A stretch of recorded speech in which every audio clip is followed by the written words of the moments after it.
નમસ્કાર મિત્રો, સ્વાગત છે તમારું અમારી ચેનલ વેદા સ્ટોરી બુકમાં। મિત્રો, જે સાસુ ઘરમાં ઝઘડા કરાવે છે તેની અક્કલ ઠેકાણે લાવનારી વહુની આ 4 કિંમતી વાતો જો તમે ધ્યાનથી સાંભળી લીધી તો વૃદ્ધાવસ્થામાં તમારે દુઃખી નહીં ભોગવવું પડે। મિત્રો, આજે હું તમારા માટે ખૂબ જ મહત્વપૂર્ણ જાણકારી લઈને આવી છું, માટે તમને વિનંતી છે કે આ કહાનીનો એક શબ્દ ખૂબ જ ધ્યાનથી સાંભળજો। હું વિશ્વાસ આપું છું કે તમારા ઘરમાં ક્યારેય પણ કલેશ નહીં થાય।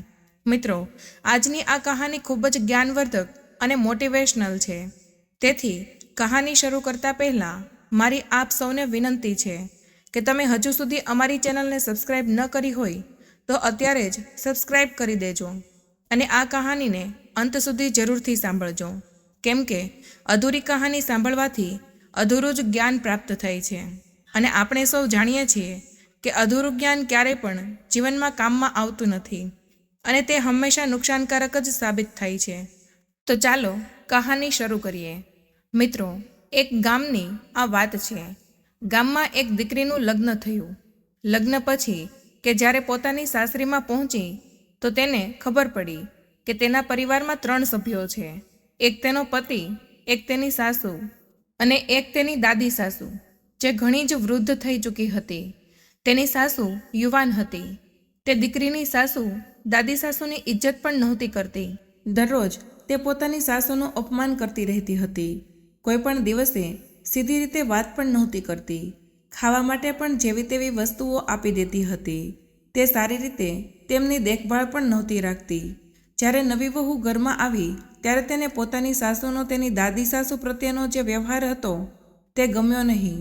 તેની સાસુ તેની દાદી સાસુને ઘણીવાર ગાળો પણ આપતી હતી અને ઘણીવાર લાત મારીને દુઃખ પણ પહોંચાડતી હતી।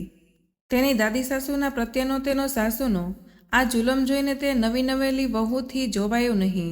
તેને પોતાની સાસુની ક્રૂરતા પર ક્રોધ આવ્યો અને તેની દાદી સાસુની ગરીબ અવસ્થા પર દયા આવી।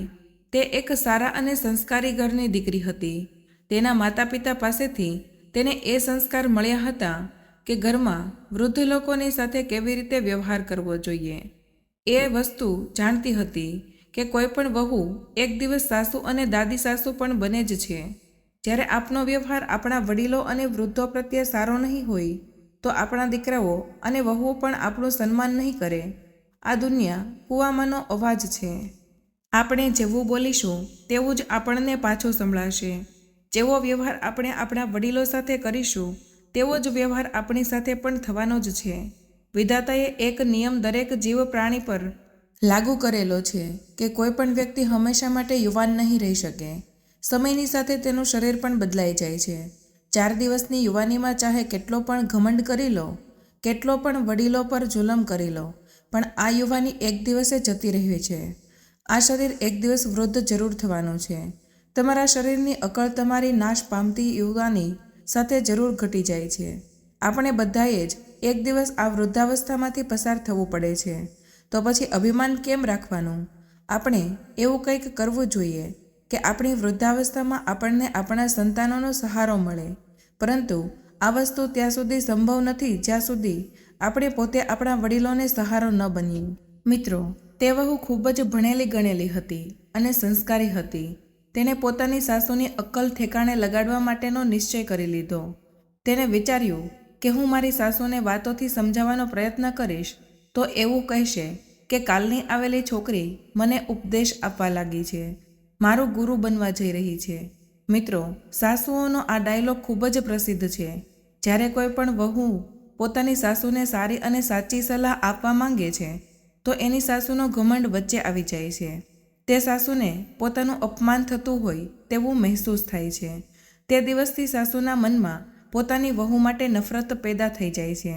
મિત્રો, તે નવી વહુએ પોતાની સાસુને કંઈ પણ કહ્યું નહીં, પરંતુ તેણે પોતાની સાસુ સુધી પોતાની વાત પહોંચાડવા માટે એક બીજો રસ્તો શોધ્યો।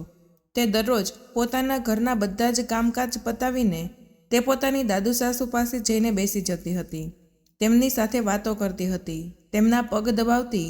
જ્યારે તે દરરોજ પોતાની દાદી સાસુ પાસે બેસવા લાગી ત્યારે આ જોઈને તેની સાસુને જલન થવા લાગી। તે સાસુને પોતાની વહુનું તેની દાદી સાસુ સાથે બેઠક ઉઠક કરવું સહેજ પણ પસંદ આવ્યું નહીં. એક દિવસ તેનાથી ધીરજ ના રહી તો તેણે તેની વહુને પૂછ્યું કે કેમ વહુ, તું રોજ રોજ તે ડોશી પાસે જઈને કેમ બેસી રહે છે? વહુએ જવાબ આપ્યો કે શું થયું સાસુમાં, આ વાતથી તમને શું પ્રોબ્લેમ છે? જો કોઈ ઘરનું કામકાજ બાકી હોય તો તમે મને જણાવી શકો છો. હું તે કામકાજ જરૂર કરી દઈશ. ત્યારબાદ હું દાદીમા પાસે બેસીશ. ઘરના બધા જ કામ તે બહુ પહેલેથી જ કરી દેતી હતી.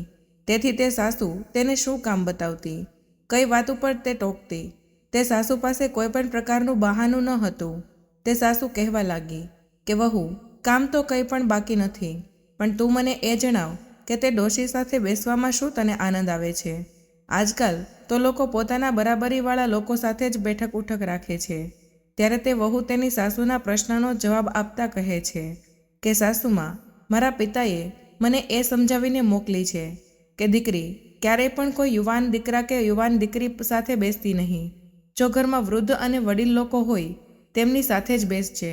પોતાના વડીલો સાથે બેસવાથી તેમના જીવનના ઘણા બધા અનુભવોનું જ્ઞાન પ્રાપ્ત થાય છે અને તે વડીલોનો પણ સમય પસાર થઈ જાય છે. એટલા માટે જ હું દાદીમા પાસે બેસવા જતી રહું છું, કેમ કે ઘરમાં સૌથી વધુ વૃદ્ધ તે જ છે.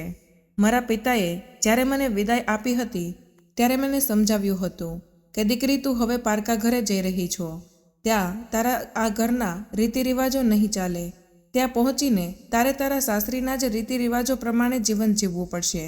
એ વાતને ધ્યાનમાં રાખીને હું દાદીમા પાસે બેસીને આ ઘરના રીતરિવાજો શીખી રહી છું.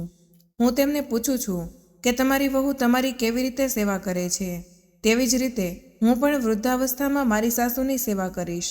તો તેની સાસુએ કહ્યું કે વહુ, તે ડોશીએ તને શું જણાવ્યું?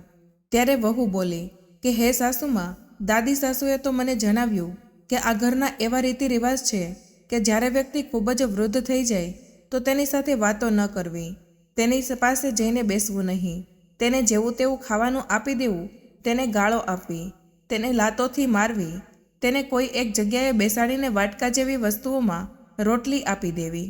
વૃદ્ધ થયા બાદ સાસુ કોઈ પણ કામની રહેતી નથી. એટલા માટે તેને કોઈ પણ પ્રકારનો વધારે ભાવ આપવો જોઈએ નહીં. વહુની વાત સાંભળીને તે સાસુનો જીવ અદ્ધર થઈ ગયો.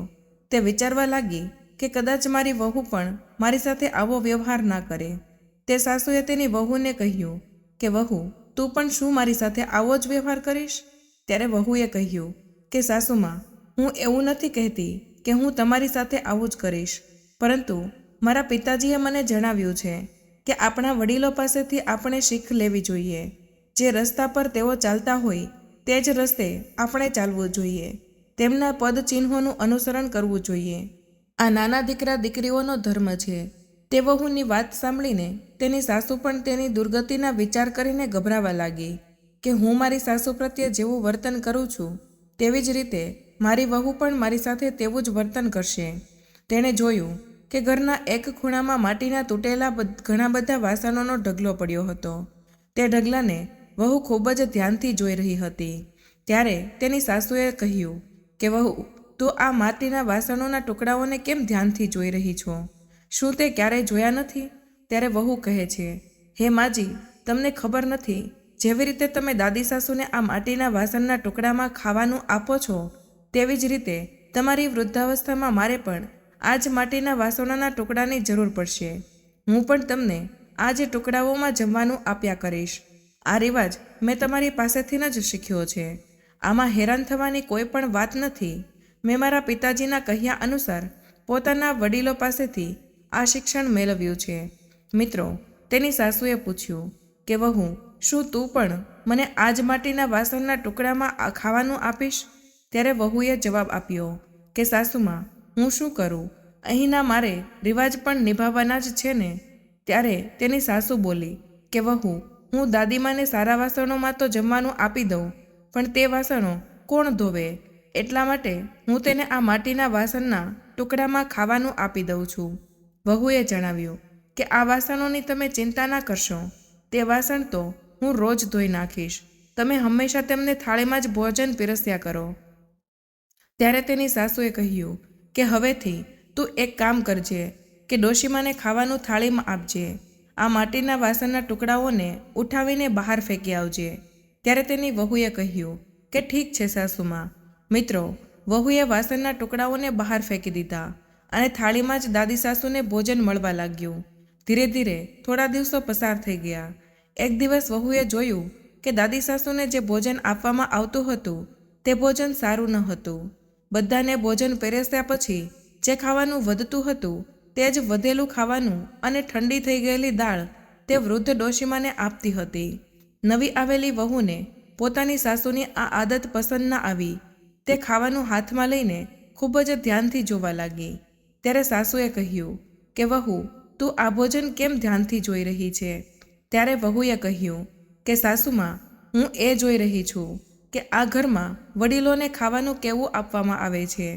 મારે પણ અહીંના રીત રિવાજ શીખવાના છે. મિત્રો, નવી વહુની સાસુ એકદમ ગભરાઈ ગઈ અને તેણે કહ્યું કે અરે, આવું ખાવાનું આપવાનો અહીંનો રીત રિવાજ નથી. ત્યારે વહુએ કહ્યું કે તમે દાદીમાને આવું ખાવાનું કેમ આપો છો? ત્યારે સાસુએ કહ્યું કે હું એટલા માટે આપું છું કે તેમને પહેલાં ખાવાનું આપવા માટે કોણ જાય? ત્યારે વહુએ કહ્યું કે એમાં ચિંતા કરવાની કોઈ વાત નથી. દાદીમાને પહેલાં ખાવાનું આપવા હું જઈશ. ત્યારે સાસુએ કહ્યું કે ઠીક છે, તો સૌથી પહેલાં દાદીમાને ભોજન પીરસી આવજે.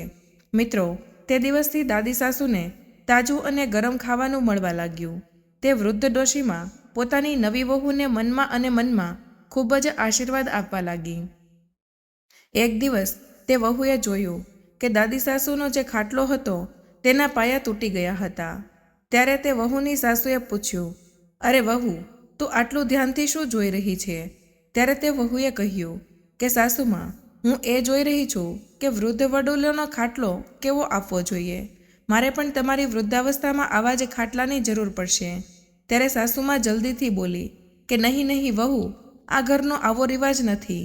તે ખાટલો એટલા માટે તૂટી ગયેલો છે કે તે ઘણો જ જૂનો થઈ ગયો છે. તું ડોશીમાને બીજો ખાટલો આપી દે, હું તેને કાલે જ સરખો કરાવી દઈશ. મિત્રો, હવે તે નવી વહુએ પોતાની દાદી સાસુને નવો ખાટલો આપી દીધો. થોડા દિવસો પસાર થઈ ગયા. એક દિવસ તે વહુએ દાદી સાસુના કપડાં ધોવા માટે બહાર કાઢ્યા, જે ઘણા બધા ફાટી ગયા હતા. તે ફાટેલા કપડાને ખૂબ જ ધ્યાનથી જોઈ રહી હતી.